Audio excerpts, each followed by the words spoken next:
Hello students welcome to my YouTube channel TR knowledge. तो students तुम्हारे बहुते মোক बार कमेंट कर आছিলা যে দাদা আমার স্কুটিসমূহ এবার কেনেদৰে বিতৰণ কৰা হ'ব আৰু যেতিয়া নেকি স্কুটিসমূহ বিতৰণ কৰা হ'ব তেতিয়া আমি ক'ত গৈ স্কুটিসমূহ ল'ব লাগিব। তো স্টুডেন্টস মই তোমালোকক কৈ দিওঁ যে এইটো টপিকৰ ওপৰত অলৰেডি শৰ্টছকৈ এটা ভিডিঅ' মই বনাইছিলোঁ, বাট হয়তো বহুতে সেইটো ভিডিঅ' চাব পৰা নাই, সেয়ে কমেণ্ট কৰি আছিলা।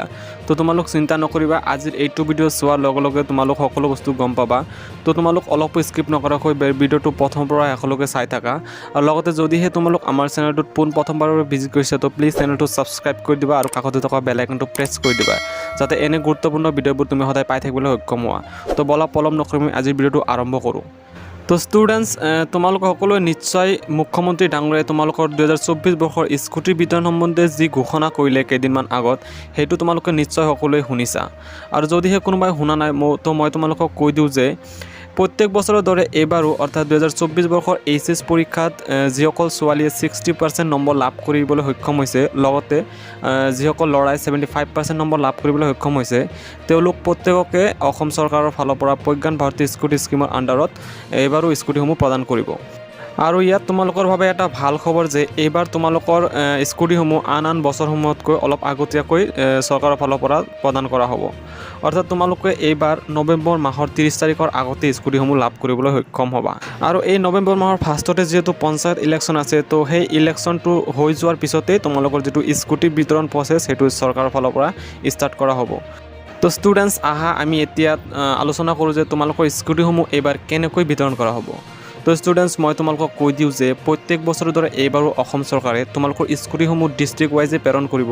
অৰ্থাৎ স্কুটি বিতৰণৰ আগতে অসমৰ প্ৰত্যেক ডিষ্ট্ৰিক্টতে একোখনকৈ চৰকাৰে স্কুটি পোৱা ছাত্ৰ ছাত্ৰীৰ মেৰিট লিষ্ট প্ৰেৰণ কৰিব। আৰু এই মেৰিট লিষ্টসমূহ কোনোবা ডিষ্ট্ৰিক্টৰ কলেজত আৰু কোনোবা ডিষ্ট্ৰিক্টত থকা স্কুটিৰ ডিলাৰত ডাইৰেক্টলি প্ৰেৰণ কৰিব। অৰ্থাৎ যিটো জিলা তুমি বাস কৰা তাত যদি ডাঙৰ কলেজ আছে তেন্তে সেই কলেজটোত সেইটো ডিষ্ট্ৰিক্টৰ স্কুটি পোৱাৰ যোগ্য সকলো ল'ৰা ছোৱালীৰ নামসহ এটা মেৰিট লিষ্ট চৰকাৰৰ ফালৰ পৰা কলেজটোত প্ৰেৰণ কৰিব। আৰু মেৰিট লিষ্টত যিহেতু তোমালোকৰ মোবাইল নাম্বাৰটো থাকিব, সেয়েহে চৰকাৰৰ ফালৰ পৰা মেৰিট লিষ্ট প্ৰেৰণ কৰাৰ লগে লগে তোমালোকৰ মোবাইলত মেছেজ আহিব আৰু তাৰ একদিন বা দুদিন পিছতেই তোমালোকক মাতা হ'ব কলেজৰ পৰা স্কুটিসমূহ লৈ যাবলৈ। তো তেতিয়া তোমালোকে তাত গৈ স্কুটিসমূহ লৈ আহিব লাগিব।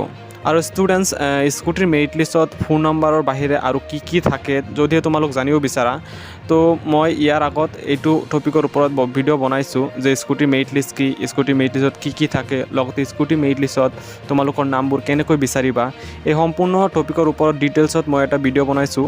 যদি চাব বিচাৰা মই এইটো ভিডিঅ'ৰ ডেছক্ৰিপশ্যনত সেইটো ভিডিঅ'ৰ লিংক দি দিছোঁ। যদি তোমালোক চাব বিচাৰা তেন্তে সেইটো ভিডিঅ'ৰ লিংকত ক্লিক কৰি তোমালোক সেই ভিডিঅ'টো চাব পাৰা। এতিয়া ষ্টুডেণ্টছ যদিহে তুমি বাস কৰা জিলাখন সৰু হয়, অৰ্থাৎ তাত যদি ডাঙৰ কলেজ নাথাকে, তো তথাপি তোমালোক চিন্তা কৰিব নালাগে, কাৰণ তেতিয়া তোমালোকৰ স্কুটিৰ মেৰিট লিষ্টসমূহ ডাইৰেক্টলি সেইখন ডিষ্ট্ৰিক্টৰ স্কুটি ডিলাৰত চৰকাৰে প্ৰেৰণ কৰিব আৰু তাত গৈ তোমালোকে নিজৰ বেছিক কিছুমান ডকুমেণ্ট ভেৰিফিকেশ্যন কৰি স্কুটিসমূহ লৈ আহিব লাগিব।